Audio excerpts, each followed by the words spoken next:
In this question, we are doing some more unit conversions, but don't worry, I'll show you how to easily set up a question with multiple conversion factors. Hello everyone, I'm Melissa Maribel, your personal tutor, and this question asks us to convert 1,454 feet to meters.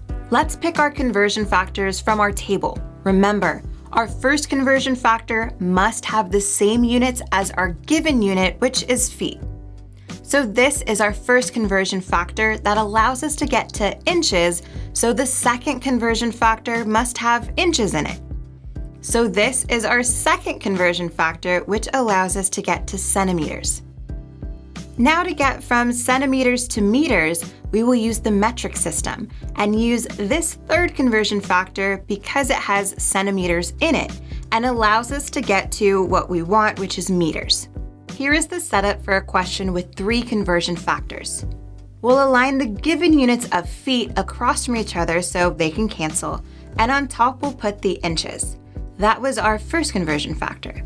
Next, align the same unit of inches across, and those will cancel to get centimeters. This was our second conversion factor. Then align the same unit of centimeters across from each other, and those cancel to get our different unit of meters. And this was our third conversion factor. Now let's multiply straight across and you get this value, but make sure to round to 4 sig figs since our given number had only 4 sig figs. And this is the correct value. Make sure to check out this other example because teachers really like this one. And remember, stay determined, you can do this.